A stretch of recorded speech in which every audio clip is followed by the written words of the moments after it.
نحمده ونصلي ونسلم على رسوله الكريم اما بعد فاعوذ بالله من الشيطان الرجيم بسم الله الرحمن الرحيم وذكر فإن الذكرى تنفع المؤمنين صدق الله العظيم الصلاة والسلام عليك يا رسول الله الصلاة والسلام عليك يا حبيب الله الصلاة والسلام عليك يا نبي الله الصلاة والسلام عليك يا نور الله وعلى آلك وأصحابك يا حبيب الله صلى الله تعالى عليك وسلم۔ میرے پیارے آقا صلی اللہ تعالی علیہ وسلم کے پیارے دیوانوں، جیسے جیسے دن گزر رہے ہیں ویسے ویسے مسلمان کا تعلق دین سے، اللہ سے، اس کے رسول صلی اللہ علیہ وسلم سے اور قرآن سے، آخرت سے کمزور ترین ہوتا جا رہا ہے۔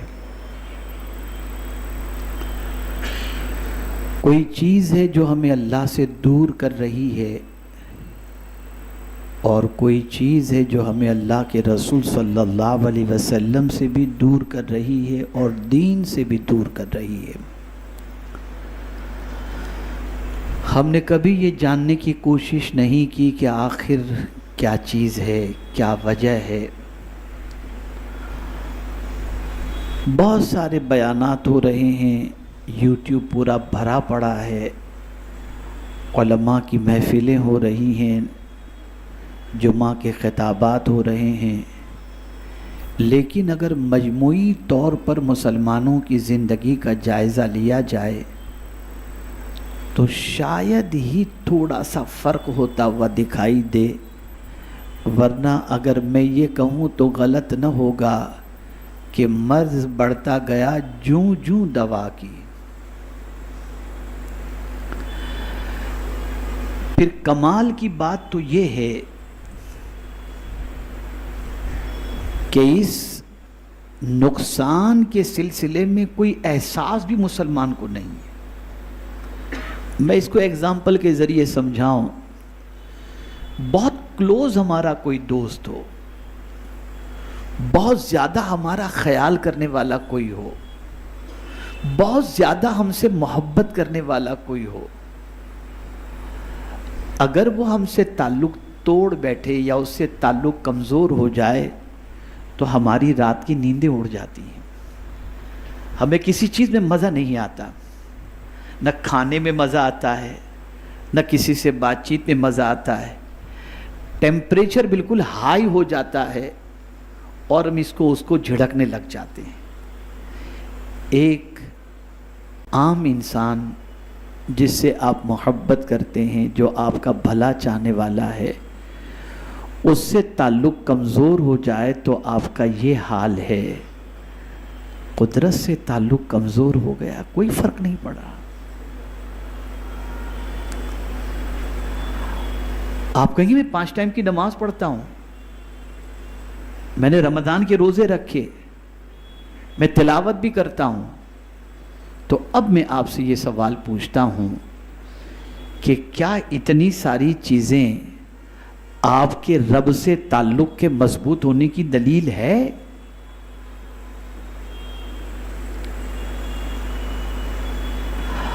اگر ہے تو پھر یہ بھی تو آپ دیکھو کہ اپنے محبوب کی ناراضگی اور رضا کا بھی تو خیال کرو۔ کبھی آپ نے سوچا کہ مجھ سے کون سی ایسی چیز ہو رہی ہے جس کی وجہ سے اللہ عز و جل اور اس کے رسول صلی اللہ تعالی علیہ وسلم کے فرمان کا اثر میرے دل پر نہیں ہوتا۔ اگر محبت ہو اللہ عز و جل سے، اس کے رسول صلی اللہ تعالی علیہ وسلم سے، تو ان کے فرمان کا اثر تو ہوگا نا۔ آپ پہلے سوچیں، میں جو عرض کرنے جا رہا ہوں، آپ نے اگر اپنے باپ کو بڑا مانا ہے،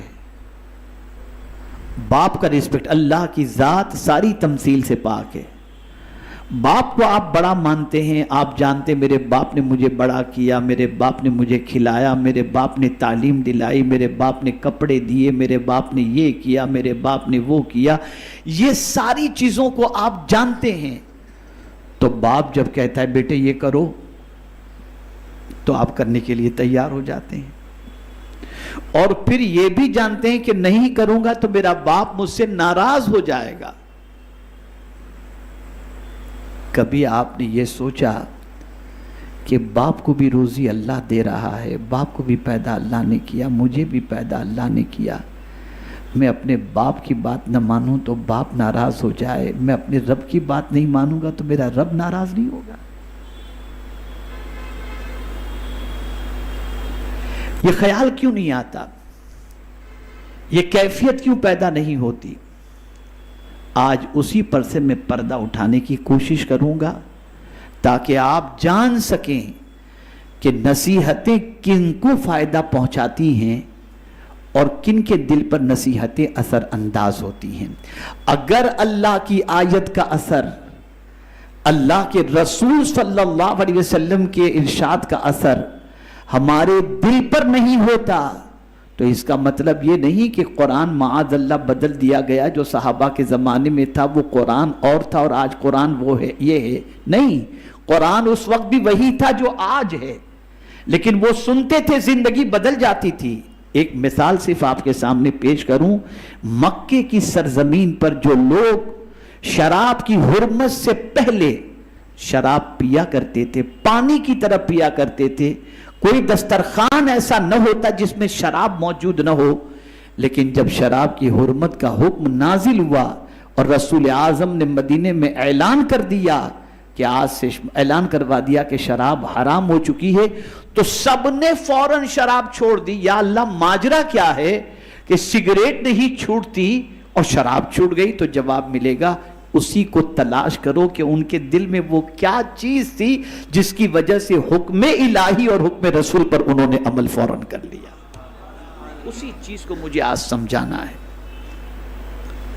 اگر یہ سمجھ گئے آپ اور اپنی اصلاح کر لی تو اللہ چاہے گا تو انشاءاللہ العظیم رب کے فرمان اور اس کے رسول صلی اللہ علیہ وسلم کے فرمان کا بھی اثر ہمارے دل پر انشاءاللہ العظیم ہوگا۔ میرے پیارے آقا صلی اللہ تعالی علیہ وسلم کے پیارے دیوانوں، قرآن کہتا ہے فَذَكِّرْ فَإِنَّ الذِّكْرَى تَنْفَعُ الْمُؤْمِنِينَ، نصیحت کیجئے اس لیے کہ اہل ایمان کو نصیحت فائدہ پہنچاتی ہے۔ کس کو فائدہ پہنچاتی ہے؟ بولیے، اہل ایمان کو۔ اب اگر میں آپ سے سوال کروں کہ آپ مومن نہیں، تو آپ کہیں گے حضرت کیسی بات کرتے ہیں، ہم تو مومن ہیں۔ تو جب مومن ہیں تو پھر نصیحتیں اثر کیوں نہیں کر رہی؟ کیوں اللہ کا حکم سن کر زندگی نہیں بدل رہی؟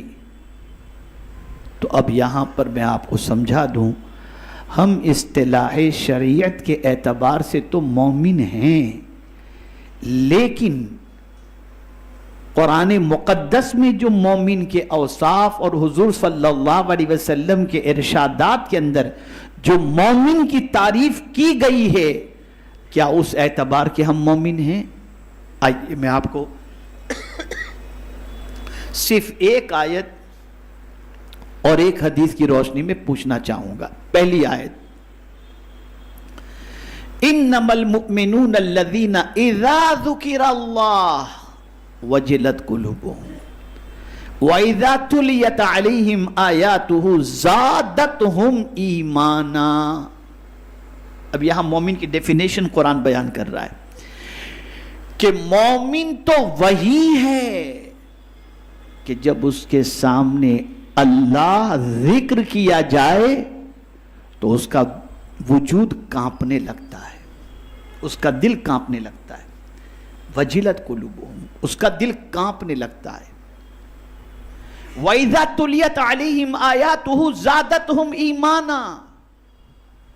اور جب ان کے سامنے آیات کی تلاوت کی جاتی ہے تو اس کا ایمان بڑھتا چلا جاتا ہے.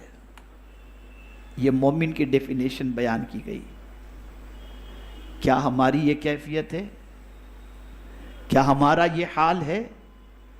اگر ہمارا یہ حال نہیں ہے تو ہمیں اپنے ایمان کا احتساب کر کے اپنے ایمان کو درست کرنا پڑے گا.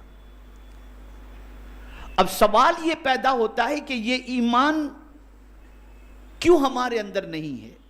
ہم صرف شریعت کی اصطلاح کے اعتبار سے مومن ہیں، لیکن ہماری دل کی کیفیت وہ ایمان والی کیوں نہیں جیسا ایمان قرآن چاہتا ہے اور جیسا ایمان رسول اعظم صلی اللہ علیہ وسلم چاہتے ہیں؟ اس لیے کہ ایمان کا ٹھکانہ دل ہے. ایمان کا ٹھکانہ دل ہے. تو میرے پیارے آقا صلی اللہ تعالی علیہ وسلم کے پیارے دیوانوں، ایک وجہ تو آپ، ایک تعریف تو امام مومن کی آپ نے سماعت فرما لی. اب حضور صلی اللہ علیہ وسلم کے ارشاد کی روشنی میں ایک ایمان کی تعریف سماعت فرما لیں. لا یؤمن احدکم حتی اکون ہواہ تبعا لما جئت بہ. آقا کریم صلی اللہ علیہ وسلم فرماتے ہیں تم میں کا کوئی شخص اس وقت تک کامل مومن نہیں ہو سکتا جب تک کہ اپنی خواہش کو بھی میرے لائے ہوئے دین کے تابع نہ کر دے. خواہش بھی جو انگڑائیاں لیتی ہیں ان خواہش کو بھی دیکھو کہ حضور کے دین کے مطابق خواہش ہے تو اس خواہش کو پوری کرو.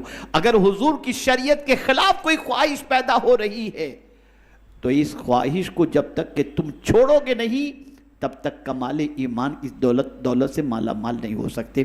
اب میں آپ کو بتاؤں، یہ دل میں ایمان رہتا ہے، اور جب دل خراب ہو جائے، جب دل خراب ہو جائے تو پھر اثر انداز نہ اللہ کی بات ہوتی ہے نہ اللہ کے رسول صلی اللہ علیہ وسلم کی بات ہوتی ہے. میرے پیارے آقا صلی اللہ تعالی علیہ وسلم کے پیارے دیوانوں، اسی کو اللہ عز و جل نے قرآن مقدس کے اندر ایک مقام پر فرمایا فَوَيْلٌ لِّلْقَاسِيَةِ قُلُوبُهُم مِّن ذِكْرِ اللَّهِ. اللہ عز و جل ارشاد فرماتے ہیں، اللہ اکبر، ویل ہے، خرابی ہے ان سخت دلوں کے لیے جو اللہ کے ذکر سے موم نہیں ہوتے، اللہ کے ذکر کا اثر ان پر نہیں ہوتا. خرابی ہے ایسے دل کے اوپر.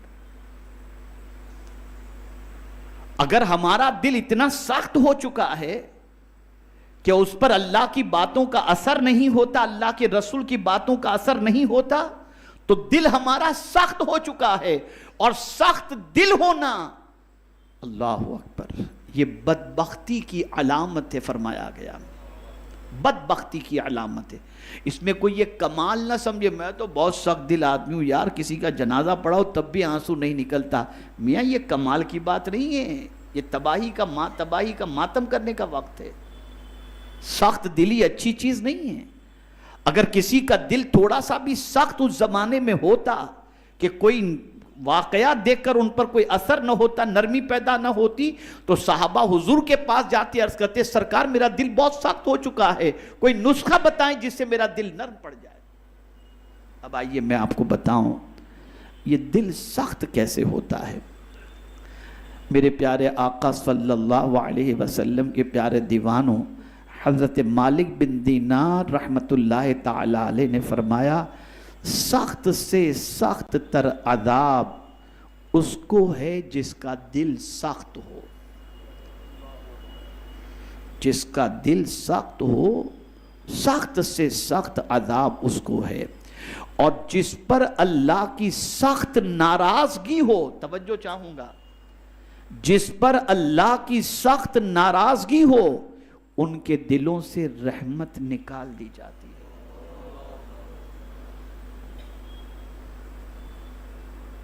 ان کے دلوں سے رحمت نکالی جاتی ہے. حدیث شریف میں ہے، اب ریزن سمجھ لیجیے، حدیث شریف میں ہے 3 باتیں دل کے اندر سختی پیدا کرتی ہیں. غور سے سننا. کتنی باتیں؟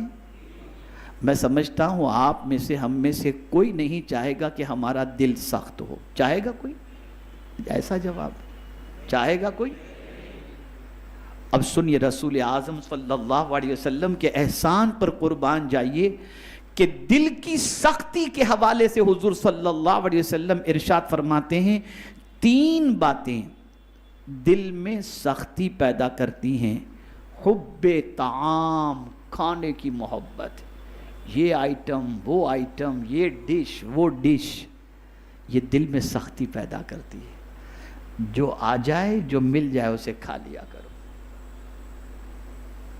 یہ چٹکے جو ہیں نا، آج ہمارے یہاں شادیوں میں کیا ہوتا ہے، 70 ڈشز 80 ڈشز، اور سمجھتے ہیں یہ کرنے میں کوئی مذائقہ نہیں. ذرا دیکھو، میں تو ایسے ظالموں کو روتے ہوئے بھی نہیں دیکھتا ہوں.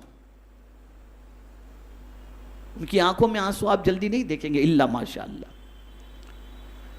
تو یہ جو حب طعام ہے، بہت زیادہ کھانا، قسم قسم کی ویرائٹیز کے کھانے کا شوق. ہاں اچھا کھانا کھائیے، کوئی مذائقے کی بات نہیں، بس ایک لمٹ ہوتی ہے. اچھا کھانا کھانے کے لیے قرآن نے منع نہیں کیا. کلوا من طیبات ما رزقناکم، جو کچھ ہم نے تم کو حلال میں سے دیا اس سے کھاؤ. لیکن مجھے یہ ہوگا تو ہی میں کھاؤں گا، اور سادہ کھانا پسند نہیں آتا، اور پھر دبا کے کھاؤں گا اور 7 اپ کا دھکا لگاؤں گا، یہ چیز دل کو سختی پیدا کرتی. دوسری چیز حب منام، بہت سونا، جی بھر کے سونا اور سونے ہی کی فکر کرنا.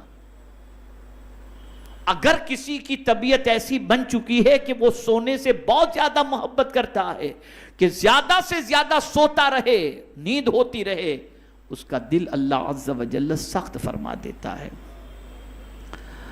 اور تیسری چیز میرے پیارے آقا صلی اللہ تعالی علیہ وسلم کے پیارے دیوانوں، حب راحت. ایک تو زیادہ سونا ہوا، اور تیسری چیز ہے لگزری لائف. اس کو یوں سمجھ لیجئے، ایک دم لگزری لائف. یہ چیز بھی اگر کسی کی زندگی میں پیدا ہو جائے تو آپ سمجھ لیجئے اللہ تعالیٰ اس کے دل کو سخت فرماتا ہے. اب سنیے، کشف الاسرار میں ہے کہ قسوت قلبی کثرت معصیت سے پیدا ہوتی، یعنی دل کی سختی بہت زیادہ گناہ کرنے سے پیدا ہوتی ہے. ام المؤمنین حضرت عائشہ صدیقہ رضی اللہ تعالی عنہا فرماتی ہیں کہ رسول اکرم صلی اللہ علیہ وسلم کے وصال شریف کے بعد سب سے پہلی برائی جو امت میں پھیلی وہ کثرت طعام، یعنی دبا کے کھانا، پیٹ بھر کر کے کھانا. یہ سب سے بڑی برائی پیدا ہوئی. حضرت شبلی رحمت اللہ تعالی علیہ نے فرمایا کہ جب بھی پیٹ استعام خالی رکھتا ہوں، جب بھی پیٹ استعام یعنی کھانے سے پیٹ کو خالی رکھتا ہوں، بہت زیادہ نہیں کھاتا، ضرورت جتنا کھاتا ہوں، کم کھاتا ہوں. اب دیکھیے اس کا فائدہ بتا رہے حضرت شبلی رحمت اللہ تعالی علیہ. فرماتے ہیں کوئی نہ کوئی حکمت دل میں القا کی جاتی ہے، کوئی نہ کوئی حکمت. جہاں آپ نے کم کھانا شروع کیا، اتنا بھی کم نہیں کہ کمزور ہو جائیں، کہ نماز کے لیے کھڑا ہونا مشکل ہو، اور اتنا بھی زیادہ نہ کھا لیں کہ پھر نماز میں ہی نیند آنے لگ جائے. اور آپ اگر چاہتے ہیں کہ اللہ عز و جل اور اس کے رسول صلی اللہ علیہ وسلم کے فرمان کا اثر ہو تو کثرت طعام سے اپنے آپ کو بچائیں. میرے پیارے آقا صلی اللہ علیہ وسلم کے پیارے دیوانوں، حدیث شریف میں ہے کہ اللہ تعالیٰ کے نزدیک افضل وہ ہے جو زیادہ بھوکا اور بہت زیادہ تفکر و تدبر کرے، اور اس کے نزدیک مبغوض ترین وہ ہے جو زیادہ کھائے پیے، سوئے، کھاؤ پیو، لیکن کھاؤ پیو لیکن پیٹ نہ بھرو، اس لیے کہ نبوت کا ایک جز ہے۔ پورا جملہ پھر سے سن لیں۔ حدیث شریف میں ہے کہ اللہ تعالیٰ کے نزدیک افضل وہ ہے جو زیادہ بھوکا اور بہت زیادہ تفکر و تدبر کرے، اور اس کے نزدیک برا کون ہے؟ اس کے نزدیک برا وہ ہے جو زیادہ کھائے، زیادہ پیے اور زیادہ سوئے۔ افضل وہ ہے جو بھوکا رہے اور تفکر و تدبر کرے، اور برا کون ہے؟ جو زیادہ کھائے پیے اور سوئے۔ لیکن یاد رکھیں، کھاؤ پیو لیکن پیٹ نہ بھرو، اس لیے کہ نبوت کا ایک جز ہے، یعنی کوئی نبی آج تک ایسے آئے ہی نہیں جنہوں نے پیٹ بھر کر کے کھانا کھایا ہو۔ کوئی نبی ایسے نہیں جنہوں نے پیٹ بھر کر کے کھانا کھایا ہو۔ لیکن کھاؤ حلال چیزیں، کوئی مذائقے کی بات نہیں، اچھا کھاؤ، ہیلتھی کھاؤ، کوئی پرابلم کی بات نہیں، لیکن اتنا بھی نہ ہو کہ صرف کھانا ہی زندگی کا مقصد بن جائے۔ میرے پیارے آقا صلی اللہ تعالی علیہ وسلم کے پیارے دیوانوں، قساوت قلبی کے حوالے سے آپ نے کچھ باتیں سماعت فرمائیں۔ اب آئیے میں آپ کو خاص طور پر ان 10 چیزوں کو آپ کی سماعتوں کے حوالے کروں۔ پہلے تو یہ بتا دوں کہ نصیحت قبول کون کرتا ہے، جیسا کہ فرمایا گیا فَذَكِّرْ فَإِنَّ الذِّكْرَىٰ تَنفَعُ الْمُؤْمِنِينَ، نصیحت کرو کہ نصیحت ایمان والے قبول کرتے ہیں۔ اسی طریقے سے ایک مقام پر فرمایا گیا وَذَكِّرْ فَإِنَّ، اللہ عز و جل نے ارشاد فرمایا کہ نصیحت کرو کہ نصیحت جو ہے وہ نفع پہنچاتی ہے، لیکن کس کو نفع پہنچاتی ہے؟ اس کو قرآن نے مینشن کیا سَيَذَّكَّرُ مَن يَخْشَىٰ، جو اللہ سے ڈرتا ہے نصیحتیں اسے نفع پہنچاتی ہیں۔ اور اگر نصیحتیں ہمیں اثر نہ کریں تو سمجھ لینا چاہیے کہ ہمارے دل میں اللہ کا ڈر نہیں، سمجھ لینا کہ ہمارے دل میں اللہ کا ڈر نہیں۔ اب آئیے، بڑی پیاری نصیحت تفسیر روح البیان کے اندر بیان کی گئی۔ فرماتے ہیں کہ 10 چیزوں پر نصیحتیں مشتمل ہیں کہ یہ 10 چیزیں عوام کے سامنے پیش کی جائیں تاکہ سامعین کو نفع حاصل ہو۔ بہت غور سے سنیے گا۔ 10 چیزیں ایسی ہیں سننے والے کو اگر بتائی جائیں اور سننے والا اس پر غور کرے اور سوچے تو اللہ تعالیٰ اس کو اس نصیحت سے نفع پہنچاتا ہے۔ 10 چیزیں سن لیں۔ لوگوں کو اللہ کی نعمتیں یاد دلائیے تاکہ وہ اللہ عز و جل کا شکر کریں۔ کس نے دی زمین؟ کس نے دی آسمان؟ کس نے دولت دی؟ کس نے آنکھ دی؟ یہ ساری نعمتیں اللہ کی دی ہوئی ہیں،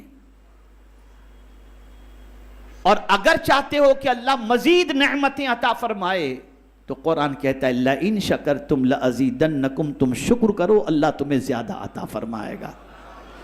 اور جتنی تکلیفیں آتی ہیں، توجہ چاہوں گا یہ جملہ پوری تقریر یاد رہے یا نہ رہے لیکن اس کو یاد رکھیے گا، جتنی بھی تکلیفیں آتی ہیں وہ ساری تکلیفوں کا سب سے پہلا سبب ناشکری ہے۔ سب سے پہلا سبب، اس کے پاس یہ، میرے پاس یہ نہیں، وہ یہاں، بس یہی سب چلتا رہا۔ اور اس کو میں قرآن سے سمجھا دوں، اللہ فرماتے ما یفعل اللہ بعذابکم ان شکرتم، اللہ تم کو عذاب دے کر کیا کرے گا اگر تم شکر کرو۔ نادانو، تم شکر نہیں کرتے اس لیے تم تکلیف میں گرفتار ہو، شکر کرو تو اللہ تمہیں زیادہ عطا فرمائے گا۔ نعمتوں کو یاد کرو، یہ ہوا بغیر پیسے کے مل رہی ہے، آکسیجن بغیر پانی مل رہا ہے، یہ نعمتیں کون دینے والا ہے؟ اللہ دینے والا ہے۔ اب اس کی نہ سنے تو کس کی سنے؟ یہاں علماء تشریف فرما ہیں، طلباء تشریف فرما، ایک بہت حکمت کی بات بتاؤں، اللہ عز و جل نے جبرن کسی کو نہیں کہا کہ مجھے مانو، توجہ چاہوں، جبرن نہیں کہا کہ مجھے اللہ مانو۔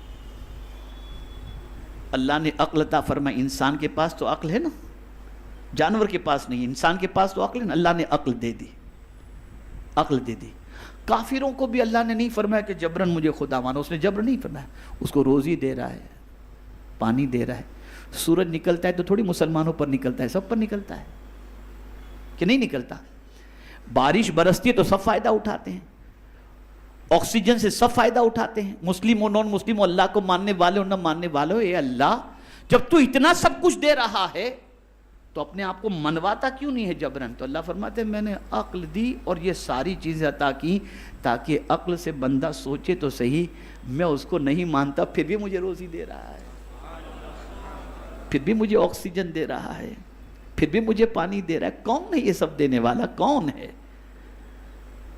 اب جب وہ عقل کا استعمال کرے گا تو پھر اس کا وجدان کہے گا کوئی تو ہے جو مجھے دے رہا ہے، وہی دینے والی ذات کا نام اللہ ہے، اللہ ہے۔ تو جبرن اللہ نے نہیں منوایا، نعمتیں دیں۔ دیکھو ان نعمتوں کو، کون ہے یہ نعمتیں دینے والا؟ کون ہے ہوائیں چلانے والا؟ کون ہے سورج کو پیدا کرنے والا؟ تلاش کرو، جب تم دیکھو گے تو تمہیں وہی ذات نظر آئے گی جسے ہم اللہ عز و جل کہتے ہیں۔ تو اللہ کی نعمتوں کا شکر ادا کرو۔ دکھ اور تکالیف کا ثواب بتائیں تاکہ صبر کریں۔ اب بخاری شریف کی ایک حدیث سنا دوں تاکہ آپ سمجھیں، میرا ایک ٹاپک ہے انشاءاللہ میں اس پر مطالعہ کر رہا ہوں، ہر دکھ میں ایک نعمت، میرا موضوع ہے انشاءاللہ، پھر کبھی میں عرض کروں گا قرآن و حدیث کی روشنی میں۔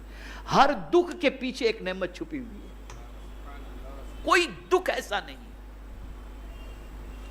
تو اب یہاں فرمایا گیا کہ لوگوں کو نصیحت کرو، کس طریقے سے؟ اپنے بچوں کو، گھر والوں کو، دوستوں کو، سامعین کو یہ نصیحت کرو، اللہ کی نعمتیں یاد دلاؤ، کتنی نعمتیں اللہ نے دی، زمین، آسمان، چاند، سورج، تاکہ ان کے اندر شکر کا پیدا ہو اور اس کا رابطہ اپنے رب قدیر سے مضبوط ہو جائے۔ دوسری چیز، دکھ اور تکالیف کا ثواب بتائیں تاکہ صبر کریں۔ آپ کو بتاؤں، یہ ہماری سوچ ہے کہ تکلیف اس کو آتی ہے جس سے اللہ ناراض ہوتا ہے، اور میں بخاری شریف کی حدیث پیش کر دوں۔ یہ حدیث تو آج تک آپ نے سنی ہوگی کہ من یرید اللہ خیرا یفقہہ فی الدین، اللہ جس بندے سے بھلائی کا ارادہ فرماتا ہے اسے دین کی سوجھ بوجھ عطا کر دیتا ہے۔ لیکن آج بخاری شریف کی ایک حدیث اور سنا دوں، اللہ جس بندے سے بھلائی کا ارادہ کرتا ہے اس کو مصیبت میں گرفتار کر دیتا ہے۔ من یرید اللہ بہ خیرا یصب منہ اور یصب منہ یصب منہ، اللہ جس بندے سے، کما قال، اللہ جس بندے سے بھلائی کا ارادہ فرماتا ہے اس کو مصیبتوں میں گرفتار کر دیتا ہے۔ اس لیے کہ مصیبت پر صبر کرنے کا جو اجر ہے وہ کسی عمل کا اجر ہے ہی نہیں ہے، اور صبر کرنے والے کو انسان سلام کرے یا نہ کرے، فرشتے قیامت کے دن سلام کریں گے اور کہیں گے سلام علیکم بما صبرتم فنعم عقبی الدار۔ تو دکھ میں انسان مایوس ہو جاتا ہے، اسے بتاؤ کہ دکھ اور تکلیف میں صبر کرنے پر اللہ نے کتنا اجر رکھا ہے۔ تیسری چیز، گناہوں کی سزا اور عذاب سنائیں تاکہ گناہوں سے باز آ جائیں اور ان سے توبہ کریں۔ وہ لوگ جو گناہوں میں ڈوبے ہوئے ہیں ان کو بتاؤ کہ گناہوں کا عذاب کیا ہے اور گناہوں کی وجہ سے اللہ عز و جل کیا سزا عطا فرمانے والا ہے، تاکہ بندہ اس سے بچنے کی کوشش کرے۔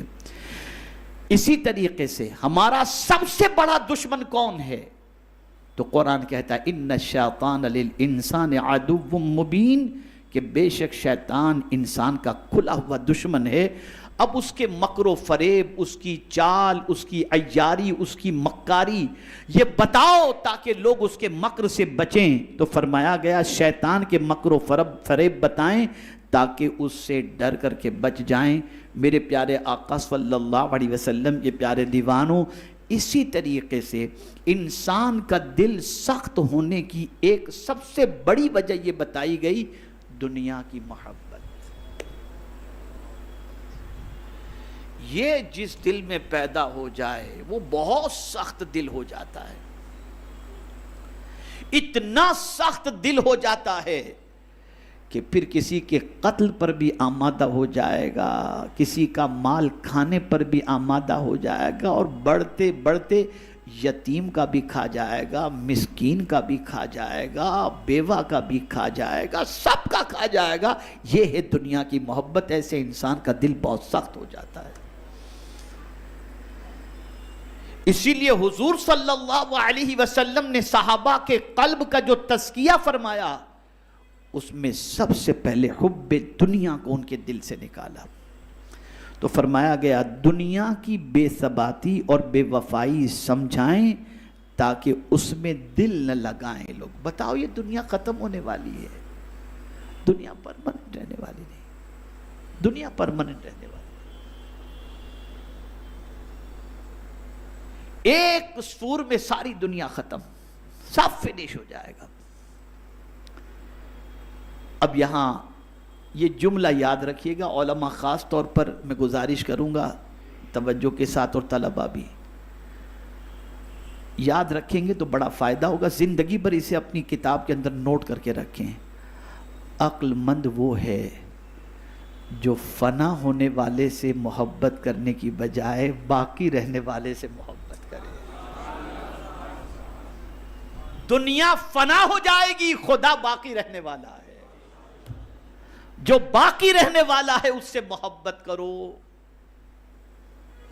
اسی لیے مومن کی تعریف اور مومن کی کیفیت قرآن نے بیان کی، وَالَّذِينَ آمَنُوا أَشَدُّ حُبًّا لِلَّهِ۔ جو ایمان والا ہوگا وہ اللہ سے ٹوٹ کر محبت کرے گا، بے انتہا محبت کرے گا۔ اور یہ دنیا فنا ہونے والی ہے۔ چھٹی چیز، موت کو ہر وقت یاد رکھا جائے تاکہ روانگی کی تیاری جاری رکھی جا سکے۔ میں آپ کو یہاں پر بتاؤں، ابھی ایک پروگرام میں ہم گئے تھے، ایک ساتھی نے کہا حضرت آپ کا وقت اتنے بجے کا ہے، ٹریفک بہت زیادہ ہے، ہم تھوڑے تاخیر سے پہنچیں گے، لیٹ ہو جائیں گے۔ تو مجھے ایک آیت یاد آ گئی۔ اللہ کا شکر ہے بسا اوقات کوئی نہ کوئی آیت یاد آ جاتی ہے۔ تو میں نے ان سے کہا، میں نے کہا بھائی میں تو دنیا کے بارے میں تھوڑا سا سوچا تو ٹائم پر تو مجھے کوئی چیز نظر نہیں آئی، چاہے وہ فلائٹ ہو، چاہے ٹرین ہو، چاہے آدمی ہو، تھوڑا بہت تو پلس مائنس ہو جاتا ہے۔ میں نے جب قرآن پر غور کیا تو ایک ہی چیز مجھے ٹائم پر ملی۔ قاری صاحب، ایک ہی چیز مجھے ٹائم پر نظر آئی جو 1 منٹ پہلے بھی نہیں، 1 منٹ بعد بھی نہیں۔ اذا جاء اجلهم لا يستأخرون ساعة ولا يستقدمون۔ جب موت آتی ہے تو نہ 1 منٹ پہلے نہ 1 منٹ بعد میں، جب اس کا وقت مقرر ہے تب وہ آ جاتی ہے۔ تو ٹائم پر ایک ہی چیز ہے، باقی کوئی چیز ٹائم پر نہیں۔ 1000 باڈی گارڈ رکھ لو، 1000 بلیٹ پروف جیکٹ پہن لو، لیکن دنیا کی واحد سچائی یہ ہے کہ موت سے کوئی بچ نہیں سکتا۔ اور یہ جملہ بھی بڑا میرا مقبول ہوا تھا کہ ہم نے بہت کچھ جمع کر کے رکھا، لیکن قدرت کا قانون یہ ہے، یا دے کے مرو یا چھوڑ کے مرو، لے جانے کچھ بھی نہیں ملے گا۔ بہت کچھ جمع کر کے رکھا ہے نا، یا دے دو مرنے سے پہلے یا چھوڑ دو۔ ہاتھ میں انگوٹھی بھی پہنے ہو تو لوگ کاٹ کے نکال لیں گے، لے کے نہیں جا سکتے کچھ بھی۔ یہاں سے پتا چلا ہمارا کچھ ہے ہی نہیں، جسے ہم کہتے ہیں کہ یہ ہمارا ہے، ہمارا کچھ نہیں ہے۔ فلسفہ سمجھ لو، یہ اللہ نے استعمال کرنے کے لیے دیا ہے، جب تک وہ چاہے گا تم استعمال کرو گے، پھر یہ کسی اور کو دے دے گا۔ اسی لیے اس کا قانون ہے، دے کے مرو یا چھوڑ کے مرو، لے جانے کچھ بھی نہیں ملے گا، کچھ بھی لے جانے نہیں ملے گا۔ اور موت کا وقت کسی کو نہیں معلوم، تو دل کی سختی کو دور کرنے اور نصیحت کو حاصل کرنے کے سلسلے میں موت کا تذکرہ لوگوں کو بتایا جائے اور موت کو ہر وقت یاد رکھنے کی تاکید کی جائے۔ اسی طریقے سے 7ویں چیز، قیامت کو زیادہ سے زیادہ یاد دلایا جائے تاکہ اس کے لیے زاد راہ جمع کیا جا سکے، لوگوں کو بتایا جائے قیامت ایک دن ہے، آخرت کا دن ہے. وہاں کیا چیز کام آئے گی اس کو بتاؤ، وہاں کی سچویشن کیا ہوگی اس کو بتاؤ، وہاں کون کس کے کام آئے گا بتاؤ. میری ایک کتاب خریدیے گا مکتب سے، محشر میں حضور کہاں ملیں گے. کوئی نہیں ملے گا، کسی کا پتہ نہیں، لیکن حضور کا پتہ معلوم ہے. حضور نے خود بتا دیا میں کہاں ملوں گا. اور کہاں ملیں گے؟ جہاں سخت حاجت ہے وہاں مصطفیٰ پیارے تشریف فرما ہوں گے. پل صراط پر ملیں گے، میزان پر ملیں گے، حوض کوثر پر ملیں گے. یا رسول اللہ آپ کی عظمتوں پر قربان کہ جن کوئی بھی مصیبت ایسی نہیں جس کے حل کے لیے آپ پہلے سے موجود نہ ہوں. یہ مصطفیٰ جان رحمت صلی اللہ علیہ وسلم. اور سب سے بڑی شان جو ہے نا حضور کی، اگر کچھ بیان نہ بھی کی جائے، صرف ایک شان بیان کی جائے، وہ شان محبوبیت. قاری صاحب توجہ چاہوں گا، اعلیٰ حضرت نے اس کو بہت فوکس کیا. ہر شان اپنی جگہ پر، لیکن اللہ کی بارگاہ میں جو محبوبیت کا مقام ہے وہ اس سے بڑھ کر کے. تو اعلیٰ حضرت کیا اٹھے، یار محبوب میرے آقا اللہ کے کتنے محبوب ہیں تم جانتے ہو؟ میں تو مالک ہی کہوں گا. اتنے محبوب، میں تو مالک ہی کہوں گا کہ ہو مالک کے حبیب. یعنی محبوب و محب میں نہیں میرا تیرا. اگر مولا نے سورج غروب کر دیا، محبوب نے اشارہ کیا، سورج پلٹ کر آ گیا، تو محبوب سے نہیں فرمایا میں نے ڈبا دیا تو نے نکالا کیوں؟ اس لیے کہ محبوب محبوب ہے. میں تو مالک ہی کہوں گا کہ ہو مالک کے حبیب. یعنی محبوب و محب میں نہیں میرا تیرا. تو قیامت میں حضور کام آئیں گے صلی اللہ علیہ وسلم. تو اس موقع کی کیفیت کو بتاؤ، وہاں کے حالات کہ کوئی کسی کے کام نہیں آئے گا. اور خاص طور پر میں دو چیزوں کا ذکر کر دوں. یوم لا ینفع مال ولا بنون. قیامت کے دن نہ مال نفع پہنچائے گا، نہ بیٹے نہ اولاد نفع پہنچائے گی. الا من اتى اللہ بقلب سلیم. یہ دیکھیں بات قلب کی ہی آ گئی. جو اپنا سلامتی والا دل لے کر کے آئے گا، یہ دل قیامت میں اس کو نفع پہنچائے گا. تو دل اگر سخت ہو جائے تو اللہ خیر فرمائے، اللہ خیر فرمائے. اس دل کی سختی سے اللہ خیر فرمائے. 8ویں چیز، دوزخ کے عذاب کے حالات بتائے جائیں تاکہ ان سے بچ سکیں. اب پہلے ہی میں نے عرض کر دیا فویل للقاسیۃ قلوبہم. ویل، یہ ویل کیا ہے؟ خرابی کے معنی بھی، اور ایک اعتبار سے ویل جہنم کی اس وادی کا نام ہے جس سے جہنم بھی دن میں 70 مرتبہ پناہ مانگتا ہے. تو جس کا دل سخت ہو جائے، جس کے دل پر اللہ اور اس کے رسول کی باتوں کا اثر نہ ہو، اسے ڈرنا چاہیے اپنے ٹھکانے کے بارے میں. 9ویں چیز، بہشت کی نعمتیں سنائی جائیں تاکہ انہیں رغبت ہو. جنت کی بہاروں کے بارے میں بتایا جائے. کیا کیا جنت، شرابن طہورا. سب سے بڑی چیز تو یہ کہ یہاں تو یار کہیں بیٹھو تو کوئی اچھی بات، کوئی اس نے آپ کے بارے میں یہ کہا، فلاں نے یہ کہا، tension tension tension tension tension. جنت ایسی جگہ ہے وہاں کوئی ٹینشن نام کی چیز ہے ہی نہیں، کوئی ٹینشن کی بات نہیں. آدمی چاہتا ہے کہ دنیا میں میری تمنا پوری ہو. توجہ چاہوں گا اس جملے پر. آدمی چاہتا ہے دنیا میں میری تمنا پوری ہو. اللہ فرماتے تو دنیا میں میں جو چاہتا ہوں وہ تو کر، جنت میں تو جو چاہے گا میں وہ کروں گا. تو ہماری تمنا پوری ہونے کی جگہ دنیا نہیں جنت ہے. وَلَكُمْ فِيهَا مَا تَشْتَهِي أَنفُسُكُمْ وَلَكُمْ فِيهَا مَا تَدَّعُونَ. جو چاہو گے اللہ تمہیں عطا. اور کوئی محنت بھی نہیں کرنی، کمانے بھی نہیں جانا. خیال ہوا کہ یار یہ مل جائے تو فوراً سامنے آ جائے. یہ قیامت. آخری بات، ہر بات کو خوف و رجا کے درمیان رکھا جائے. یعنی کبھی اللہ تعالیٰ کی عظمت و ہیبت کا تصور دلایا جائے تاکہ اس کا خوف دل میں پیدا ہو. کبھی اللہ کی رحمت اور مہربانی بتائی جائے تاکہ اس سے امید ہو. جو پند و نصیحت 10 امور پر مشتمل ہو تو اہل ایمان کو اس سے بہت بڑا فائدہ ہوگا. یہ 10 باتیں ایسی ہیں کہ اگر ایمان والے کے سامنے یہ 10 باتیں رکھی جائیں تو ایمان والے کو فائدہ پہنچے گا۔ تو میرے پیارے آقا صلی اللہ تعالی علیہ وسلم کے پیارے دیوانوں، ضرورت اس امر کی ہے کہ ہم جو ہے اللہ عز و جل کے فرمان پر عمل کریں، رسول رحمت صلی اللہ علیہ وسلم کی تعلیمات پر عمل کریں، اور اپنے دل کو سختی سے بچائیں، اور جو چیز دل میں سختی پیدا کرتی ہے اس سے بچنے کی کوشش کریں۔ میرے پیارے آقا صلی اللہ تعالی علیہ وسلم کے پیارے دیوانوں، یہاں پر آخری بات عرض کر کے میں اپنی گفتگو کو ختم کرتا ہوں۔ میرے پیارے آقا صلی اللہ علیہ وسلم کے پیارے دیوانوں، تفسیر کبیر میں آخرت میں لوگ 3 قسم کے ہوں گے۔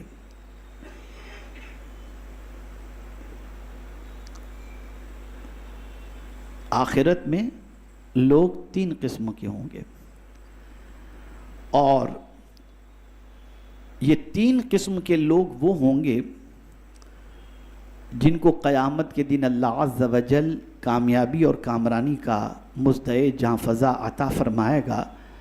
ان میں سے پہلا، جس سے اس کے متعلق یقین ہے، یعنی یقین ہے قیامت کے بارے میں کہ یقین قیامت پیدا ہوگی، قیامت قائم ہوگی،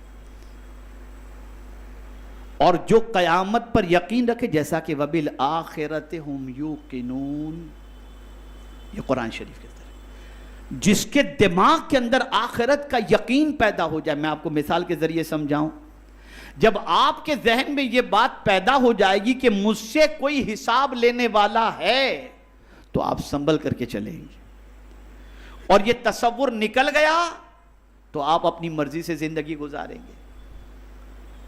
تو جب کسی انسان کو یہ یقین ہو جائے کہ قیامت قائم ہونے والی ہے، تو اس کے دل میں اللہ عز و جل کے فرمان کا اور اس کے رسول صلی اللہ علیہ وسلم کے فرمان کا اثر ہوگا۔ جیسا کہ سَيَذَّكَّرُ مَن يَخْشَىٰ، ان قریب نصیحت مانے گا جو ڈرتا ہے، اسی کی تفسیر میں یہ ہے۔ دوسرا وہ شخص قیامت کے قائم ہونے کا تو قائل ہے، لیکن اسے مکمل یقین ہے۔ بڑی معذرت کے ساتھ عرض کرتا ہوں، آج کل لوگوں کا یقین بڑا کمزور ہو گیا ہے، اتنا کمزور ہو گیا ہے کہ میں آپ کو کیا بتاؤں، بہت کمزور ہو گیا، بہت کمزور ہو گیا۔ سوچتے کیا یار، مرنے کے بعد قبر میں جانے کے بعد پھر واپس اٹھائے جائیں گے، یہ آدمی سوچ رہا ہے، خاص طور پر دنیاوی تعلیم یافتہ۔ وہ دل سے تو کہتا ہے کہ ہاں قیامت قائم ہونے والی ہے، لیکن آخرت کے بارے میں یقین ڈلمل جیسا ہے۔ تو فرمایا اس کے وجود کا تو قائل ہے، جانتا ہے کہ آخرت قیامت قائم ہوگی، لیکن اس کے مکمل یقین نہیں، نہ نفی میں نہ اس بات میں، کبھی پازیٹیو ہوتا ہے کبھی نیگیٹیو، سوچتا ہے ہو سکتا ہے قائم ہوگی، نہیں ہو سکتا یار، کیسے قائم ہوگی، یہ ساری چیزیں ہوتی۔ تو ایسے شخص کے حوالے سے بھی فرمایا گیا کہ اس کو برابر نصیحت کی جائے، برابر نصیحت کی جائے۔ ایک تو آخرت پر یقین رکھنے والے کو نصیحت کرو تو اس کو نصیحت نفع پہنچائے گی۔ ایک ایسا شخص جو تھوڑا ڈھلمل ہے، بار بار نصیحت کرو، بار بار۔ حضور صلی اللہ علیہ وسلم کثرت سے نصیحت فرماتے تھے، کثرت سے نصیحت فرماتے تھے، تو برابر نصیحت کرتے رہو، ایک دن اس کا یقین پختہ ہو جائے گا، دونوں کو فائدہ پہنچے گا۔ لیکن تیسرے کے بارے میں فرمان ہے کہ اس کا مکمل طور پر منکر ہے، یعنی جو شخص آخرت کے بارے میں یقین رکھتا ہی نہیں ہے، اسے پھر کوئی تقریر نفع نہیں پہنچائے گی، کوئی نصیحت نفع نہیں پہنچائے گی۔ میرے پیارے آقا صلی اللہ تعالی علیہ وسلم کے پیارے دیوانوں، اپنے دل کو ایمان کی دولت سے مالا مال کریں، اور یہ جملہ یاد رکھیں کہ اگر اللہ اور اس کے رسول کے فرمان کا اثر دل پر نہیں ہوتا تو سمجھ لینا کہ ایمان بھی کمزور ہے، اور ساتھ ہی ساتھ ہمارا دل بھی سخت ہو چکا ہے۔ اب اس دل کی سختی کا علاج اور ایمان کی مضبوطی کا طریقہ کیا ہے؟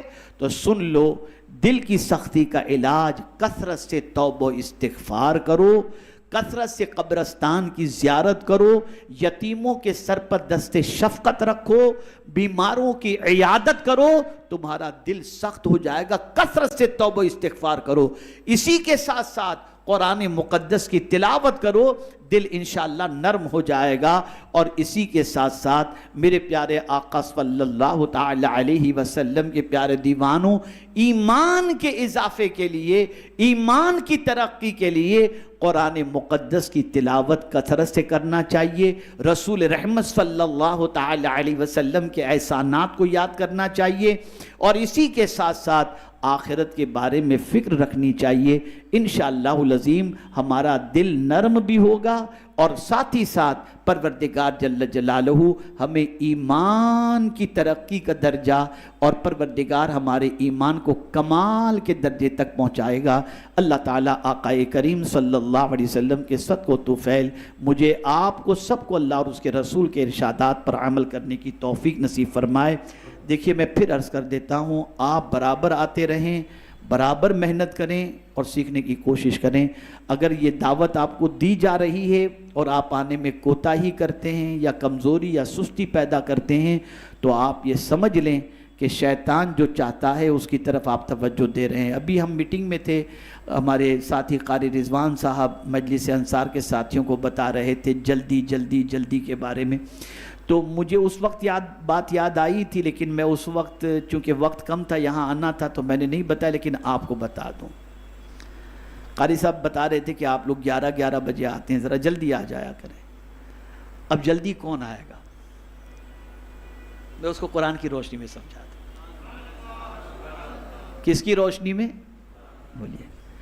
اللہ نے حضرت موسیٰ علیہ السلام سے فرمایا کہ اپنی قوم کے ساتھ کوہ طور پر آ جاؤ۔ کہاں نبی کی رفتار اور کہاں امتی کی چال، فرق تو ہوتا ہے نا۔ اب جب چلے قوم کو لے کر تو حضرت موسیٰ علیہ السلام جلدی پہنچ گئے، اور جلدی بھی تھی ان کو پہنچنے کی، وہ جلدی جانا بھی چاہتے تھے، قوم آہستہ آہستہ آ رہی تھی۔ تو اللہ نے فرمایا لما تعجلک عن قومک یا موسیٰ، اے موسیٰ تم نے آنے میں جلدی کی تمہاری قوم سے، کیا وجہ ہے؟ کہاں ہے تمہاری قوم؟ توجہ چاہوں گا، ہمارے یہاں ہوتا ہے نا، ارے پہنچیں گے جب حضرت کا بیان شروع ہوگا، تو اس سے پہلے کیا بیان نہیں ہوتا ہے؟ اس سے پہلے کیا دین نہیں سکھایا جاتا؟ اور جب بیان شروع ہوگا تب جائیں گے؟ نہیں۔ تو اللہ نے حضرت موسیٰ علیہ السلام سے فرمایا لما تعجلک عن قومک یا موسیٰ، تمہاری قوم سے جلدی تم کیوں آ گئے اے موسیٰ؟ تو حضرت موسیٰ نے کیا جواب دیا؟ قال ہم اولائی علی اثری، مولا وہ میرے پیچھے پیچھے آ رہے ہیں۔ اب تو نے پوچھا کہ جلدی کیوں کیا، تم جلدی کیوں آ گئے؟ فرماتے وَعَجِلْتُ إِلَيْكَ رَبِّي لِتَرْضَى، مولا میں نے جلدی اس لیے کی تاکہ تو راضی ہو جا، تو راضی ہو جا، اس کے لیے میں نے جلدی کی۔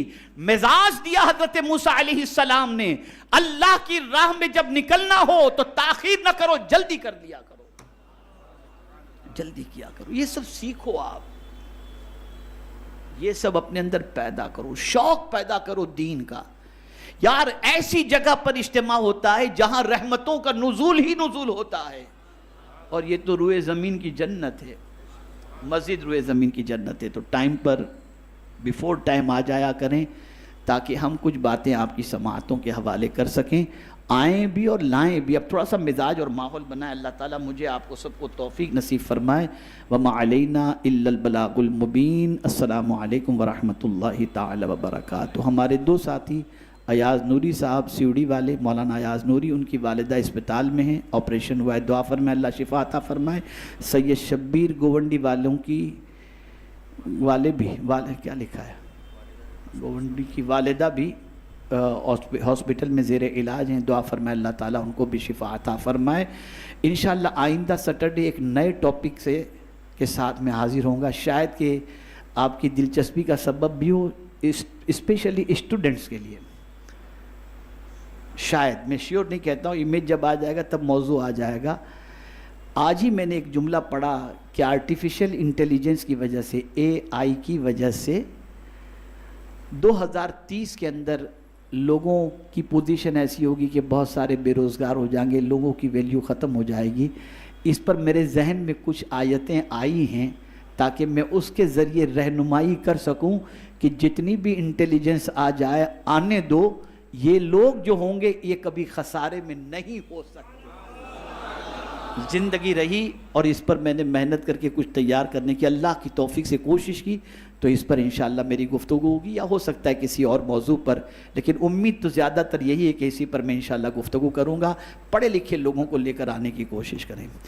ہاں ایک خاص بات، سید زبیر کی بیٹی ICU میں، دعا فرمائے اللہ شفا عطا فرمائے. محمد نازیہ، افضل، عین اللہ، محمد شکیل، یہ سب کے لیے دعا فرمائیں. الحاج مروب عباس شیخ، خیر النساء شیخ کے لیے دعا فرمائے. اللہ تعالیٰ سب کی مغفرت فرمائے. اور غور سے سنو، آج بھی صرف صلاۃ و سلام اور مختصر دعا. غور سے سنو، سنی دعوت اسلامی کی جانب سے اسٹوڈنٹس کے لیے سمر کلاسز، طیبہ سمر کلاسز شروع ہوگی انشاءاللہ 1 مئی سے. جن علاقوں کے اندر آپ رہتے ہیں اپنے وہاں سے بچوں کو، اسٹوڈنٹس کو سمر کلاسز کے اندر ضرور بھیجیں. ایک نئے اچھے نصاب کے ساتھ ان بچوں کی تعلیم انشاءاللہ العظیم ہوگی. آپ قطعی طور پر اپنے بچوں کو ویکیشن کے اندر ان کا ٹائم ضائع ہونے نہ دیں، ان کے پیچھے محنت کریں اور ان کو اس کلاسز کے اندر بھیجنے کی کوشش کریں. اسی کے ساتھ ساتھ الحمدللہ سنی دعوت اسلامی کے ذریعے عالمہ کورس کا انتظام بھی کیا گیا ہے. اس کا بھی امیج انشاءاللہ العظیم آپ سنی دعوت اسلامی کے SDI انفو جو سمجھ لیجئے کہ تحریک ہی کا ایک انفارمیشن کا مطلب واٹس ایپ گروپ ہے، اس کے ذریعے یا ساتھیوں کے ذریعے آپ تک پہنچ جائے گا. اپنے گھر کی بچیوں کو عالمہ کورس میں آن لائن اور آف لائن اگر آپ ایڈمیشن دلوانا چاہتے ہیں تو اس میں پوری تفصیلات موجود ہیں، آپ اس کے اندر کوشش کریں.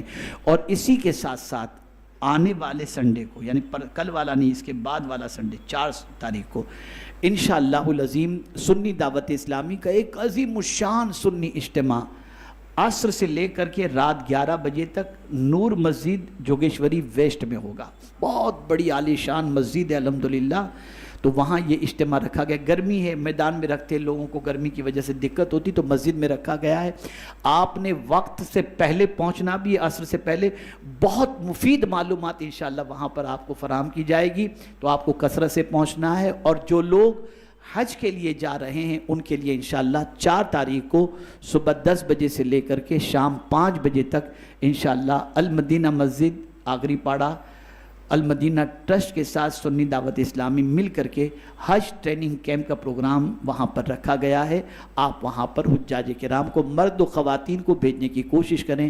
اللہ ہم سب سے وہ کام لے جس سے اللہ اور اس کے رسول جل جلالہ وصلی اللہ علیہ وسلم راضی ہو جائے.